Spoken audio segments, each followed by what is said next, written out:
Hello students, मैं S Chandrawat स्वागत करता हूं आप सभी का विनायक एजुकेशन ग्रुप के इस ऐप के ऊपर। प्यारे विद्यार्थियों, आपके सामने फिर से लेकर हाजिर हो चुका हूं 12th क्लास एजी केमिस्ट्री। और इस 12th क्लास एजी केमिस्ट्री के अंदर अपन चर्चा कर रहे हैं लेसन सेकंड मृदा जीवांश पदार्थ सॉइल ऑर्गेनिक मैटर के बारे में। प्यारे विद्यार्थियों, आपको पिछले वीडियो के अंदर मैंने कार्बन नाइट्रोजन अनुपात के बारे में बताया है। कार्बन नाइट्रोजन अनुपात के बारे में मैंने आपको बताया था कि मृदा में प्राप्त कार्बन की मात्रा और मृदा में प्राप्त नाइट्रोजन की मात्रा, इन दोनों का अनुपात आप लोग निकाल लो तो वो कार्बन नाइट्रोजन अनुपात कहलाता है। तो इसके बारे में चर्चा अपन पिछले वीडियो के अंदर कर चुके हैं। अब एक उसी से संबंधित महत्वपूर्ण टॉपिक, यानी कि अभी तक अपन ने कार्बन नाइट्रोजन अनुपात को पढ़ लिया है। अलग अलग फसलों के लिए कार्बन नाइट्रोजन अनुपात जो होता है वो अलग अलग होता है। अलग अलग जीवांश पदार्थों के लिए इसका मान अलग अलग होता है। परंतु बात आती है कि सर ये काम कहाँ पर आता है, इसकी उपयोगिता क्या है। तो देखो, आज अपन उसी टॉपिक को लेकर हाजिर हुए हैं, कार्बन नाइट्रोजन अनुपात का महत्व, या बोल सकते हैं उपयोगिता, या बोल सकते हैं अनुप्रयोग। ठीक है, तो शुरू करते हैं अपन आज इस टॉपिक को। देखिए, कार्बन नाइट्रोजन अनुपात के महत्व की बात करें तो मृदा में कार्बन नाइट्रोजन अनुपात का महत्व दो कारणों से प्रमुख होता है।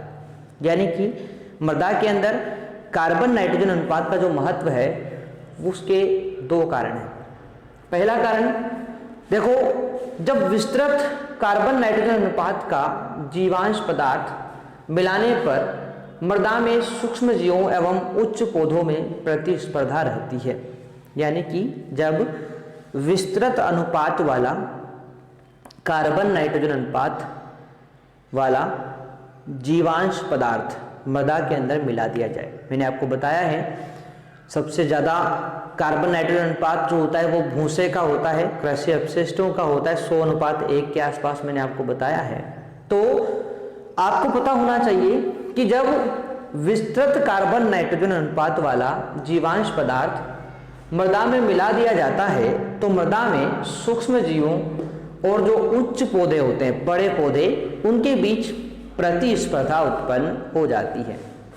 अब बात आती है कि सर विस्तृत कार्बन नाइट्रोजन अनुपात, यानी जिसका कार्बन नाइट्रोजन अनुपात ज्यादा है, वो जीवांश पदार्थ अपन ने मृदा के अंदर मिलाया तो सूक्ष्म जीवों और पौधों में प्रतिस्पर्धा क्यों उत्पन्न हुई, इसके बारे में चर्चा करें। तो देखो, जैसे ही आपने जीवांश पदार्थ मिलाया ना, तो आपको पता होना चाहिए, अपन शुरू से ही पढ़ते हुए आ रहे हैं कि जीवांश पदार्थ सूक्ष्म जीवों का भोजन होता है। जो जीवांश पदार्थ आप लोग मिला रहे हैं वो सूक्ष्म जीवों का क्या है, भोजन। तो भाई, जैसे ही आपने विस्तृत कार्बन नाइट्रोजन अनुपात वाला जीवांश पदार्थ मिलाया तो सूक्ष्म जीवों को भोजन प्राप्त हो जाएगा और इसके कारण सूक्ष्म जीवों की सक्रियता बढ़ जाएगी। ठीक है, जैसे अपन ने विस्तृत कार्बन नाइट्रोजन अनुपात वाला जीवांश पदार्थ मृदा में मिलाया तो जो सूक्ष्म जीवाणु हैं उनको भोजन मिल गया और भोजन मिलने के कारण उनकी सक्रियता क्या हो जाएगी, बढ़ जाती है। इससे विच्छेदन अधिक होगा। क्यों होगा भाई? क्योंकि सक्रियता बढ़ गई ना सूक्ष्म जीवों की, तो वो सक्रियता बढ़ने के कारण वो जो भी वहां पर जीवांश पदार्थ है उसको जल्दी जल्दी से क्या करते जाएंगे, विच्छेदन उसका करते जाएंगे। यानी विच्छेदन क्या होगा, अधिक होगा। और इस प्रक्रिया के दौरान नाइट्रोजन मृदा में कम हो जाती है। क्यों हुई कम भाई? जो जीवांश सूक्ष्म जीवाणु हैं, सूक्ष्म जीवाणुओं ने जीवांश पदार्थ को खाना शुरू कर दिया, उनको भोजन मिल गया। भोजन मिलने से उनकी क्रियाशीलता बढ़ी। अब क्रियाशीलता बढ़ी तो वो जीवांश पदार्थ को अधिक से अधिक मात्रा में विच्छेदित कर रहे हैं, अपघटित कर रहे हैं। अब उनको इस पदार्थ को अपघटित करने के लिए किसकी आवश्यकता होगी? अणुजीव ऊतक की आवश्यकता होगी ना भाई। और अणुजीव ऊतक बनेगा किससे? तो वो बनता है प्रोटीन से। प्रोटीन किससे बनती है? नाइट्रोजन वाले पदार्थों से बनती है। तो क्या होगा कि सूक्ष्म जीवों की क्रियाशीलता जैसे बढ़ेगी तो वो कार्बनिक पदार्थों का विच्छेदन करेंगे और इस प्रक्रिया के दौरान नाइट्रोजन की मात्रा में क्या आएगी, कमी आएगी। क्योंकि आपके जो सूक्ष्म जीव हैं उनको विच्छेदन करने के लिए नाइट्रोजन की आवश्यकता है। तो ज्यादा मात्रा में सक्रिय होकर सूक्ष्म जीव क्या कर रहे हैं, नाइट्रोजन का उपयोग कर रहे हैं। किसके लिए, उस जीवांश पदार्थ के विच्छेदन के लिए, तो इससे मृदा में नाइट्रोजन की क्या आएगी, कमी आ जाती है और इससे नाइट्रोजन पौधों को प्राप्त नहीं हो पाती है। तो भाई संघर्ष का कारण, प्रतिस्पर्धा का कारण आपको अब समझ में आ गया होगा। क्या समझ में आया कारण, कि भाई जैसे आपने विस्तृत कार्बन नाइट्रोजन अनुपात वाला जीवांश पदार्थ मिलाया तो पौधों और सूक्ष्म जीवों के बीच प्रतिस्पर्धा उत्पन्न होगी। क्यों होगी प्रतिस्पर्धा, क्योंकि जैसे आपने जीवांश पदार्थ मिलाया तो सूक्ष्म जीवों को तो भोजन प्राप्त हो गया, इसलिए वो सक्रिय होकर जीवांश पदार्थ का विच्छेदन बहुत तेजी से करने लग जाएंगे, परंतु उनको तेजी से विच्छेदन करने के लिए नाइट्रोजन की आवश्यकता होगी, जिससे वो जीवांश पदार्थ से ही ग्रहण करेंगे और उससे नाइट्रोजन की मात्रा में मृदा के अंदर क्या आ जाएगी, कमी आ जाएगी। अब मृदा के अंदर नाइट्रोजन की मात्रा में कमी हो गई तो इसके कारण क्या होगा, इससे पौधों को नाइट्रोजन उपलब्ध नहीं हो पाएगी। अब जैसे ही लगभग सभी जीवांश पदार्थ पूरी तरह से विच्छेदित हो गया, पूरी तरह से वो टूट गया, तो विच्छेदन प्रक्रिया के कुछ समय बाद कार्बन नाइट्रोजन अनुपात संकुचित होने लगता है। ठीक है भाई, सक्रियता से लगातार सूक्ष्म जीव क्या कर रहे थे, आपके कार्बन नाइट्रोजन अनुपात ज्यादा होने के कारण सूक्ष्म जीव सक्रिय होकर जीवांश पदार्थ का विच्छेदन कर रहे थे। अब लगभग जब अधिकांश जीवांश पदार्थ का विच्छेदन हो जाएगा तो उस प्रक्रिया के दौरान, उस प्रक्रिया के बाद क्या होगा, बाद में फिर कार्बन नाइट्रोजन अनुपात क्या होने लगेगा, संकुचित होने लगेगा, जिससे कार्बन की मात्रा घट जाएगी। यानी कि कार्बन नाइट्रोजन अनुपात में कमी आएगी। तो आपको पता है भाई नाइट्रोजन के अनुपात में तो पहले से कमी आ रही थी, कार्बन की मात्रा भी क्या हो जाएगी, घट जाएगी। फलस्वरूप परपोषित जीवों की सक्रियता कम हो जाएगी। अब भाई कार्बन नाइट्रोजन अनुपात जैसे संकुचित हुआ तो कार्बन की मात्रा में कमी आई, नाइट्रोजन की मात्रा में कमी आई, तो इसके फलस्वरूप होगा क्या, जो सूक्ष्म जीव होंगे, आपको पता है उनको खाने के लिए कार्बन चाहिए, नाइट्रोजन चाहिए उनको क्रिया के लिए, तो ये उनको जब उपलब्ध ही नहीं होगा तो उनकी सक्रियता क्या हो जाएगी, कम हो जाएगी, और इस कारण नाइट्रोजन की मांग क्या हो जाएगी, कम। यानी कि सूक्ष्म जीवों के द्वारा नाइट्रोजन की मांग क्या हो जाएगी, कम हो जाएगी। और जब सूक्ष्म जीव नाइट्रोजन की मांग कम करेंगे तो उस कंडीशन में पौधों को वो नाइट्रोजन आसानी से क्या हो जाएगी, उपलब्ध हो जाएगी।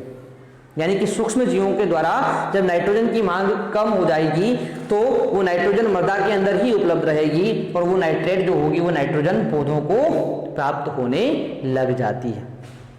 ठीक है, तो इस प्रकार से अपन ने यहाँ पर एक बात देखी कि कार्बन नाइट्रोजन अनुपात जो होता है ये आपके दो कारणों से प्रमुख होता है। सबसे पहला कारण तो मैंने आपको बता दिया है कि भाई विस्तृत कार्बन नाइट्रोजन अनुपात वाला जीवांश पदार्थ मिलाने पर मृदा में सूक्ष्म जीवों एवं उच्च पौधों के बीच प्रतिस्पर्धा रहती है। इससे सूक्ष्म जीवों की सक्रियता बढ़ जाती है, जिसके कारण विच्छेदन अधिक होता है। इस प्रक्रिया के दौरान नाइट्रेट नाइट्रोजन मृदा में कम हो जाती है और जिससे क्या होगा, जिससे नाइट्रोजन पौधों को प्राप्त नहीं हो पाती है। विच्छेदन प्रक्रिया के कुछ समय बाद कार्बन नाइट्रोजन अनुपात संकुचित होने लगता है, जिससे कार्बन की मात्रा घट जाती है। फलस्वरूप परपोषित सूक्ष्म जीवों की सक्रियता कम हो जाती है और इस कारण नाइट्रोजन की मांग, जब सूक्ष्म जीवों को नाइट्रोजन की मांग कम हो गई है तो फिर वो पौधों को आसानी से नाइट्रेट या नाइट्रोजन के रूप में उपलब्ध हो जाएगी। ठीक है, तो पहला महत्व तो आपको यहां पर समझ में आ गया होगा कि पौधों को नाइट्रोजन की उपलब्धता कितनी होगी कितनी नहीं होगी, इसके बारे में कौन बताएगा, कार्बन नाइट्रोजन अनुपात बताएगा। उसके बाद दूसरी बात, मृदा में कार्बन नाइट्रोजन अनुपात लगभग स्थिर रहता है, हमेशा की बात नहीं कर सकते, पर कार्बन नाइट्रोजन अनुपात लगभग क्या होता है, मृदा में स्थिर रहता है। और इसका स्थिर रहना साधारणतः मृदा नाइट्रोजन स्तर पर निर्भर करता है। यानी कि मृदा नाइट्रोजन स्तर यदि स्थिर है तो कार्बन नाइट्रोजन अनुपात भी क्या रहेगा, स्थिर रहेगा। मृदा के अंदर यदि नाइट्रोजन का अनुपात क्या है, स्थिर है, तो कार्बन नाइट्रोजन अनुपात भी क्या रहेगा, स्थिर रहेगा।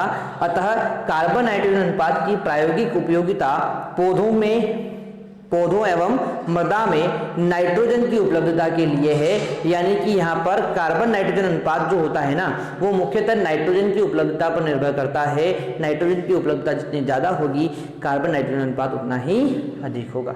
ठीक है, तो इस प्रकार से अपन ने यहाँ पर मृदा के अंदर कार्बन नाइट्रोजन अनुपात का महत्व अपन ने यहाँ पर कंप्लीट कर लिया है। और इस प्रकार से इस महत्व की अपन बात करें तो दो महत्व मुख्यतः अपन यहाँ पर पढ़े हैं। डायरेक्ट आप लोगों से एग्जाम में पूछ लिए जाते हैं कि कार्बन नाइट्रोजन अनुपात के महत्व बताइए, तो आप लोगों को ये महत्व यहाँ पर बताने आने चाहिए। ठीक है, तो यहाँ तक की बात सबको समझ में आ गई होगी प्यारे विद्यार्थियों। ठीक है, चलो बढ़ते हैं अपन आगे की तरफ।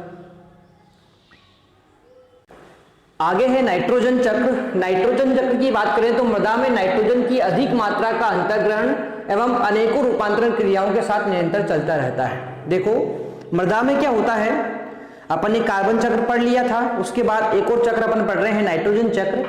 और देखो नाइट्रोजन के बारे में बात करें तो मृदा के अंदर नाइट्रोजन बहुत ज्यादा मात्रा में आवश्यक होती है पौधों को, तो नाइट्रोजन की अधिग्रहण यानी कि नाइट्रोजन को ग्रहण करने का जो प्रक्रिया होती है, इसके अलावा नाइट्रोजन के अंदर बहुत सारा रूपांतरण होता है, तो ये प्रक्रिया लगातार यहाँ पर चलती रहती है। इस तरह निरंतर चलने वाली क्रमिक परिवर्तनों से मृदा में नाइट्रोजन का लाभ व ह्रास होता रहता है, यानी कि लाभ भी होता है इन प्रक्रियाओं से, ह्रास भी होता है, निरंतर ये नष्ट होती रहती है।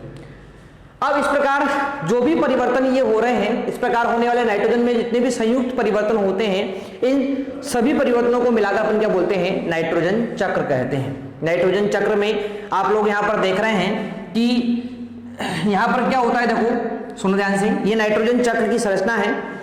वायुमंडलीय नाइट्रोजन की अपन बात करें तो देखो यहाँ पर क्या होता है, यहां से वायुमंडल के अंदर ये मुक्त हो जाती है वापस। देखो हाँ, तो वायुमंडलीय नाइट्रोजन जो होता है, इसका नाइट्रोजन स्थिरीकरण होता है किसके माध्यम से, जीवों के माध्यम से होता है, यानी कि सहजीवी नाइट्रोजन स्थिरीकरण होता है राइजोबियम के द्वारा, अपन ने पढ़ा है। सहजीवी नाइट्रोजन स्थिरीकरण राइजोबियम द्वारा होता है, जिसे मृदा के द्वारा अंतर्ग्रहण कर लिया जाता है। उसी प्रकार से असहजीवी नाइट्रोजन स्थिरीकरण एजोटोबैक्टर व क्लोस्ट्रीडियम एल्गी के द्वारा होता है, ये भी मृदा के द्वारा अंतर्ग्रहण कर लिया जाता है। अब ये जो मृदा के अंदर जो नाइट्रोजन इन दोनों ने सहजीवी व असहजीवी रूप से स्थिरीकृत हुई थी, वो मृदा ने ग्रहण कर ली, और मृदा से कौन ग्रहण कर लेगा, पौधा उसको ग्रहण कर लेगा। पौधा जब मरेगा तो उसके मरने से क्या बनेगा, इसके अवशेष मुक्त होंगे, और उन अवशेषों में मृदा कार्बनिक पदार्थ के रूप में वो मृदा के अंदर उपस्थित रहेंगे। ठीक है, इसके अलावा बात करते हैं तो देखो क्या होता है यहाँ पर कि वायुमंडलीय नाइट्रोजन जो होता है, इसको विभिन्न प्रकार की औद्योगिक इकाइयां जो होती है वो भी क्या करती है, वायुमंडलीय नाइट्रोजन को NO2 में बदल देती है। NO2 जो होता है, इसका अंतर्ग्रहण कौन कर लेता है, आपकी मृदा इसका अंतर्ग्रहण कर लेती है NO2 का। इसके अलावा इस NO2 का निर्माण एक और जगह से होता है। मृदा कार्बनिक पदार्थ का अमोनीकरण होने से पहले अमोनिया बनता है, अमोनिया के नाइट्रीकरण से NO2 बनता है, और इसका अंतर्ग्रहण कौन कर लेता है, आपकी मृदा कर लेती है। और मृदा से ये नाइट्रोजन किसके पास जाएगा, पादप के पास। पादप जो होता है वो मृदा कार्बनिक पदार्थ में परिवर्तित हो जाता है। अब देखो मृदा कार्बनिक पदार्थ जो होते हैं, इनको सूक्ष्म जीवाणु अपघटित करते हैं और NO3 नाइट्रेट का निर्माण कर लेते हैं। नाइट्रेट जो होता है वो वायुमंडल में मुक्त हो जाता है, कुछ पौधों द्वारा अवशोषित कर लिया जाता है। ठीक है, इसके अलावा नाइट्रोजन स्थिरीकरण में जानवर व पशु अवशेष भी महत्वपूर्ण भूमिका निभाते हैं। सूक्ष्म जीवाणु इनको खाते हैं और इनको किसमें बदल देते हैं, मृदा कार्बनिक पदार्थ में परिवर्तित कर देते हैं। मृदा कार्बनिक पदार्थ खनिजीकरण प्रक्रिया के माध्यम से खनिज बनाता है और खनिजीय कार्बनिक मृत्तिका जकी का निर्माण ये कर लेता है। इसके अलावा रासायनिक क्रिया के माध्यम से ये अमोनियम आयन का निर्माण करता है और अंत में ह्यूमस का निर्माण यहाँ पर कर लेता है।